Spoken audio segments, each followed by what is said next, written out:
Hey, it's your boy Billionaire Charlie, man. I want y'all to go over there and subscribe to my new YouTube channel, Billionaire Charlie TV. I got a bunch of new Nipsey Hussle videos over there and a couple of other videos y'all need to go check out. Brand new videos right over there, Billionaire Charlie TV, man. Come support the cause, man. And don't forget to go down to my links before if you're trying to get into programs to make some extra money on the side. It's right on the links below in my description box. Go ahead and check that out, man.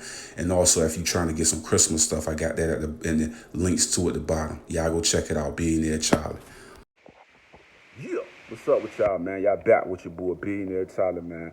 Back at it again, back on the road, back doing my thing, man. But like I say, man, I want to for everybody out there note that I do the projects for people with the program that's trying to make extra money online. Y'all can go on my links below and get y'all go over there and put your little money up. You gotta put it ain't free, nothing free over here, dog. Go put your money up so you can get into these programs, man, so you can start making extra money online. You know what I'm saying? And just help your family out. And I also got Christmas items from Amazon right there at the bottom, man. Affiliate program situation. If y'all trying to check some things out, go to my link at the bottom. And even if that item ain't what you're looking for, you can hit that search engine on my link and go to my store and start finding items that you love to go purchase and stuff of that nature. I'm an entrepreneur. Support your black entrepreneurs out here, man. You know what I'm saying? Go ahead and get into these programs or get you some items. You know what I mean?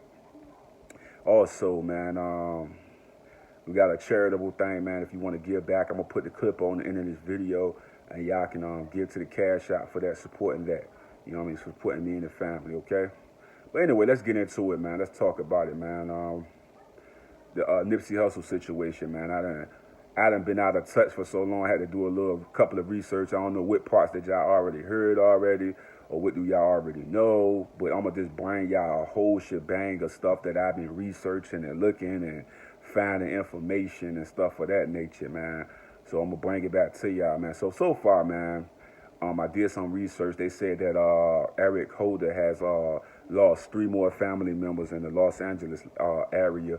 You know what I'm saying? I talked to a couple of people, man, that I found some couple of articles and things of that nature that was breaking this stuff down about the whole Eric Holder thing. So, of course, a couple of people in Eric Holder family died in Los Angeles, and they was putting out paperwork that said his father died also. You know what I'm saying? So he's going through a lot of damaging things connecting to the Nipsey Hussle thing. And his father died. I don't know how that happened or what went on with that. You know what I'm saying? But I'm just reporting everything that I got, man. So far, I think Lord London was doing something with the Puma thing with Nipsey in the honor of Nipsey, so that was out. And they said that Nipsey Hussle, I don't know if y'all heard all this stuff. I'm just bringing everything I got, the whole bag, because I ain't been up here in a minute talking about it. They said that Nipsey Hussle's baby mama was supposed to be, I read this in the article too, they said supposed to be getting investigated for her relationship with Eric Holder. You know what I'm saying? So that came out. I know y'all heard about the Cowboy stuff. And then I was running across on your boy, Choke No Joke, Choke No Joke, right?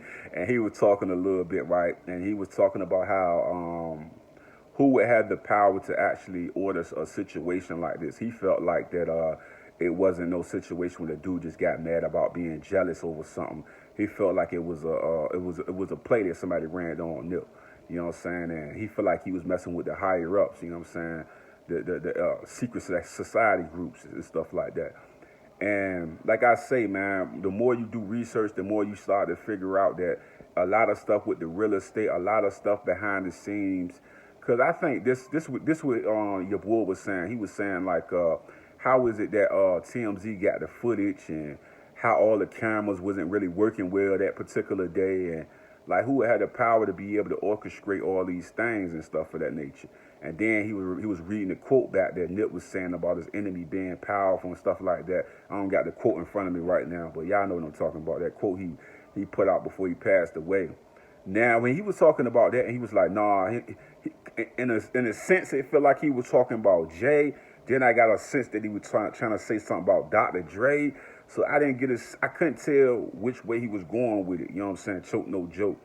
You know what I'm saying? And my opinion on that situation is like, I heard it was bad blood between them, but I don't think it was bad blood to that extent. You feel what I'm saying? I am one to believe it was still something about the properties and the real estate stuff.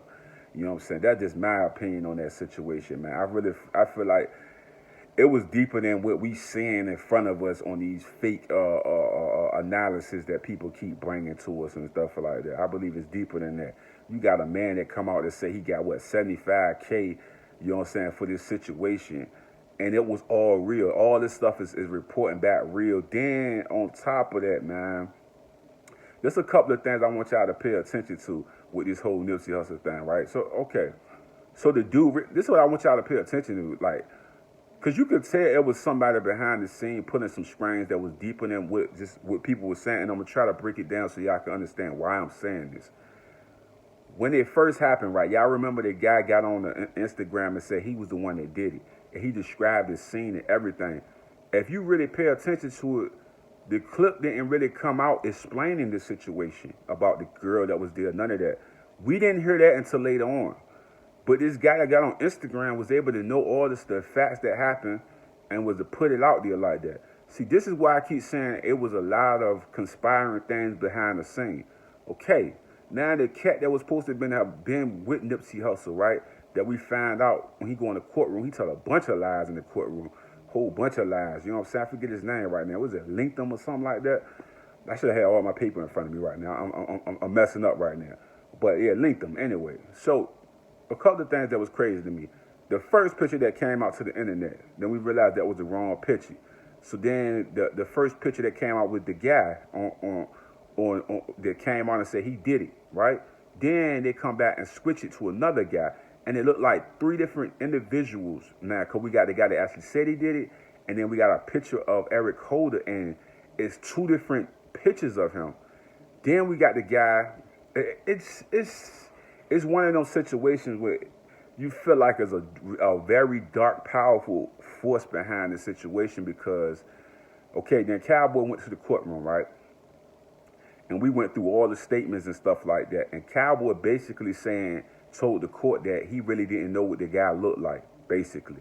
Because when they were asking him questions, he didn't even have the details to be able to go in depth with them. You get what I'm saying? So when I keep coming back to y'all and I'm telling y'all this, that's why I keep saying it's an organization behind the whole thing. Now, am I on the tip with Choke No Joke with the Dr. Dre's and the Jay-Z's? No, I'm not. I'm not in a belief of that. You know what I'm saying? I think that's a little far-fetched. But it was an organization and a team behind it, I believe 100%, because who would have the power to be able to orchestrate so much of that media stuff and the switching of characters to throw people off? So when you go in a courtroom and you got the person that was actually there saying he don't know if it was actually the person, and you speaking in all these media forms and stuff like that, and it's like, you know what I'm saying? Like, that's what I keep coming back to, man. But like I say, man, a lot of stuff been going on with the Nip thing, and people were talking about, is he a legend, and like, this is what I try to tell people about WAP 100, man. Love him, respect him, and all of that, but let's be real. Nipsey Hussle will always be a legend. Now, musically, he may not be the Drake legend. He may not be the Jay-Z legend.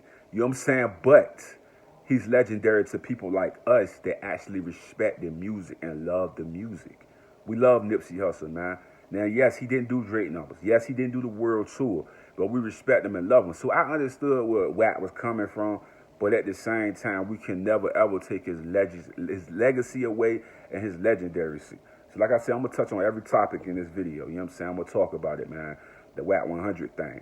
And then who else, man? What was his name? I think it was, I'm not sure. I think it's BH. He was on a No Jumper, one of Nipsey Hussle homeboys or whatever, talking about the situation. I think he said he was in Houston or something like that when he heard about it and all that. And what I was saying to him is, like, I respect his point of view, but I feel like we can't call everybody clowns, bro, because he's going to start to bring beef when all it can be is two black men sitting down having a discussion in a peaceful way. But I know it's 60s and Pyrus, and I know how it is in LA, so I know me being a peaceful brother like that, it can't always work like that. You know what I mean? I get it. I understand. But I would kind of wish they wouldn't do that, man, to Nipsey fought for everybody to come together, not to be separated and divided.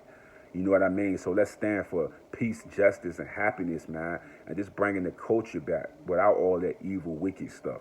The gang was celebrating Nipsey Hussle in his way, but some people found it disrespectful. I didn't, because I understand by doing things that was a part of Nip and keeping the legacy alive is keeping him alive. You get my sense, get on that drift. But Wack 100, what Wack 100 was doing is, I don't think Wack was ever a big fan of Nipsey, just to be real. You know what I'm saying? I don't think he was. Like me, we big fans of Nipsey. You know what I'm saying? I don't think he was a big fan of the music or none of that. Let's be real. Let's keep it 100. But like I said, he a legend, and he'll always be a legend. Now, to get back on the case situation and all the things that's been going on and all the trickery and stuff of that nature, I was in agreement with Choke No Joke on that. You know what I'm saying? I feel like, yes, he was right about, I don't know what group that Nip was a part of or what team that Nip was a part of behind the scene, but I really do feel like they probably was trying to force the issue on a real gangster like Nip, and Nip wasn't having that shit, and niggas ran to play. Because for this dude, see, this is the thing people don't realize, that 75K, that's real. He really said that. That really happened, bro. So you gotta understand, if they get him 75K, bro, I hope I'm saying the number right, if they get on that much, bro, it's a real thing, bro. Like, it was something that I don't know what team Nip was messing with, other than the Sixers, some type of team behind the scene that I don't know who he was messing with, but it kind of shows his face because you start to see the development of something like, what the fuck, like what's going on with the paperwork, what's going on with this, what's going on with that, you know what I'm saying? It's all getting flipped around, and yeah, man, that's a lot of foul play and dirty stuff on it. But look, though, we got to celebrate Nipsey Hussle and his brother. They went to New York. I seen that. That was dope right there. I love to see that, man. Everybody came out, showed love to that. I think they should move the store. And you know what would be crazy, though? If they, not no disrespect to LA or nothing like that, but if they could have those marathon stores in like Atlanta would be big, New York would be big, relocate the store somewhere in LA, like put that bitch in Malibu some motherfucking way. You know what I'm saying? Nah, you gotta keep it somewhere around, you know what I'm saying? But bring it back there. But to put the stores in different places, I think the store, you can have it online, that's cool, but to have the actual store where people can see and remember Nipsey and just walk in the store and just get all them good feelings, man. You know what I mean? Like, that's what I would love to see them stores to be in those type places. I was tilt with, like, open up a store in Atlanta, help. They put together doing it in Atlanta, big one in Dave East and Nas, everybody come together, put it together in New York. And Snoop Dogg and everybody, Dr. Dre, Gang, all of them put a big one in L.A., you know what I'm saying? That's what I would love to see. They might be doing it already. I don't know. I ain't doing no research on that part. But I was just giving y'all what I had got. So, oh, yeah. That's another thing I almost forgot. That almost slipped my mind, y'all. Bummo, I was telling y'all about the baby mama getting the child back. The last article that I read was that the sister kept the child, which I was telling y'all that was going to happen anyway because they had a lot of pictures online of her drinking lean and doing a lot of negative things. And then she was attacking a fan page that wasn't even Lord London's and was going crazy on that joint. It just make you look bad. You feel what I'm saying? Like, you can't, like I said, you can never beat the media, bro. You can never beat the internet. You know what I'm saying? That's just real stuff, real talk, real spill. You feel what I'm saying? But like I said, I was right about that too. And I'm right about this secret society thing. Like, I think Choke No Joke owning something with that, though. I really do, because there's a lot of spookiness going on with this whole case. As y'all see, I covered the whole thing, so y'all can go back and do y'all research on my stuff and see that I got it all wrapped up. You feel me? Love y'all, man. Peace and love. It'll be very, very appreciated for my family and my kids, man. If you can help out, man, just give a donation to help us fix our roof in our house, man. Man, the storm came in and tore it down, man. You know what I'm saying? Real bad storm hit us, man. But I would really appreciate y'all love and y'all help and support. Thank you. Yeah, man, we haven't raised any money yet for it, man. I'm just getting on the platform, being able to talk to y'all about it, man. It was a real bad storm that tore it up, man. A lot of leakages, a lot of damages. I would appreciate y'all support and help. Thank y'all.